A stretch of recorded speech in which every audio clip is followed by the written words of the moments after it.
Hello guys, welcome to my YouTube channel story with कविता में आपका स्वागत है। प्यार में इतना दर्द किसी को न मिले। नमस्ते दोस्तों, आज मैं एक बार फिर आपके बीच लेकर आई हूँ एक बेहद ही प्यारी लव स्टोरी। तो इसे कृपया पूरा ज़रूर सुने। ये कहानी एक ऐसे लड़के की है जिसे उसके प्यार में 2 बार इनकार मिला, लेकिन आज भी शायद उस लड़की को भुला नहीं पाया।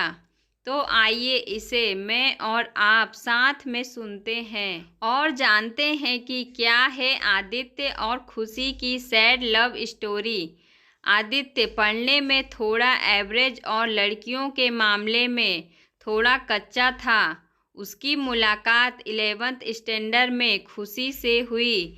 खुशी पढ़ने में अच्छी और अपने फ्यूचर के बारे में बहुत सोचने वाली लड़की थी। धीरे धीरे 11th खत्म होते होते वो अच्छे दोस्त बन गए थे और 12th में आदित्य ने खुशी से अपने प्यार का इजहार कर दिया, लेकिन खुशी ने इनकार करते हुए बड़े प्यार से उसे समझाया कि इससे हम दोनों की ज़िंदगी खराब हो जाएगी, क्योंकि हम ना ही क्लास में पढ़ाई कर पाएंगे और ना ही घर पर। आदित्य को खुशी की बात थोड़ी बुरी लगी, लेकिन फिर उसे समझ में आ गया कि खुशी सही कह रही है और उससे अपने फ्यूचर और पढ़ाई पर फोकस करना शुरू कर दिया।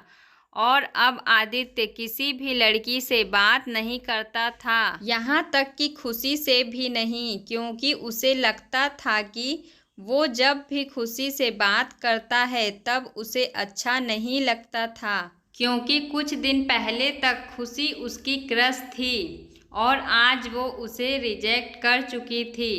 और आदित्य इन सब बातों को नज़रअंदाज करते हुए अपने इंटरमीडिएट की परीक्षा में मेहनत करके पूरे स्कूल में फर्स्ट आ गया। बाद में आदित्य दिल्ली के एक कॉलेज से बीटेक करने लगा और वहाँ भी वो किसी लड़की से बात नहीं करता था, क्योंकि खुशी ने उससे जो भी बातें कही थी कहीं ना कहीं उसके दिल में बैठ गई थी। और जब भी उससे कोई लड़की बात करने आती वो मुंह मोड़ लेता। वो धीरे धीरे अपने पढ़ाई में और भी अच्छा होता गया और आखिरी में आते आते वो अपने कॉलेज में भी टॉप 10 की लिस्ट में आ गया और उसे सोलंगे से प्लेसमेंट भी मिल गई और वो जॉब करने फिर से मुंबई चला गया। मुंबई एक बहुत ही बड़ा शहर है जहाँ एक मोहल्ले के लोग दूसरे मोहल्ले वाले को नहीं जानते हैं।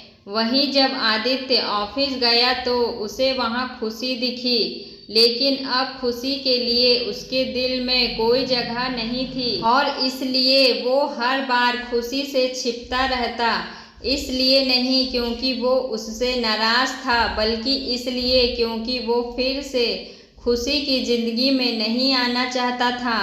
लेकिन वो कहते हैं ना कि भगवान की मर्जी के आगे किसी की नहीं चलती। एक दिन ऑफिस के कैंटीन में खुशी ने आदित्य को देख लिया और उसके पास जाकर उससे बातें करने लगी।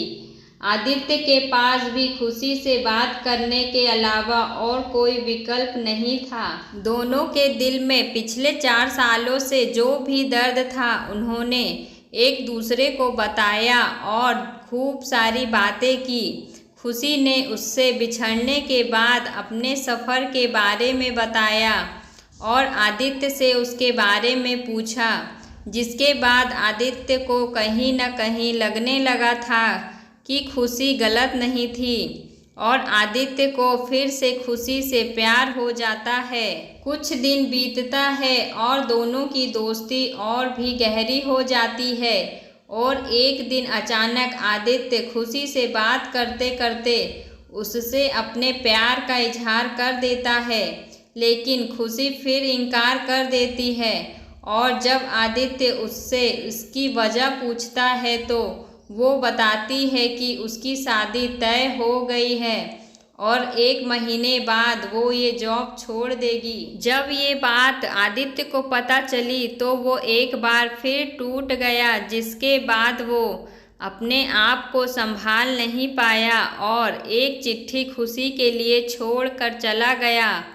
और खुशी उस खत को पढ़ती है जिसमें लिखा था, मेरी प्यारी खुशी, मैं तुमसे बहुत प्यार करता हूँ, लेकिन शायद तुम मेरी ज़िंदगी में नहीं हो, इसलिए तो मैंने तुम्हें 2 बार खोया है। कोई भी इंसान इतना बदनसीब कैसे हो सकता है कि अपने प्यार को 2 बार खोए। मैं नहीं जानता कि मैं तुमसे दूर रह के जी पाऊंगा कि नहीं, लेकिन अगर तुम्हें किसी और से शादी करते देख लूँगा तो पक्का जी नहीं पाऊंगा। इसलिए मैं तुम्हें और इस शहर दोनों को छोड़ के जा रहा हूँ। शायद तुम मुझे भूल जाओ, लेकिन दूसरी बार मिलने के बाद मैं तुम्हें कभी नहीं भूल पाऊंगा। मैं भगवान से प्रार्थना करूंगा कि वो तुम्हें और तुम्हारे होने वाले पति को हमेशा खुश रखे। तुम्हारा प्यार, आदित्य।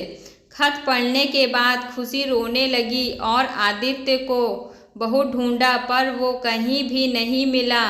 और बाद में खुशी ने अपने परिवार की खुशी के लिए अभिषेक से शादी कर ली। लेकिन खुशी को आज भी ये बात हमेशा सताती रहती है कि आदित्य कहाँ होगा, किस हाल में होगा। यहाँ तक तो उसे ये भी नहीं पता कि आदित्य जिंदा भी है या नहीं।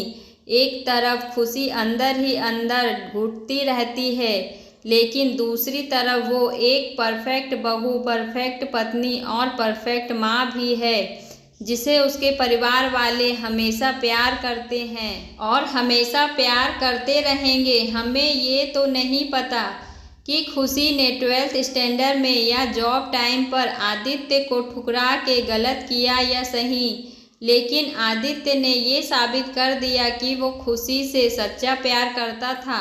और इस बात का एहसास शायद अब खुशी को भी हो चुका था और इसलिए शायद आज तक खुशी अपने काम को माफ़ नहीं कर पाई है।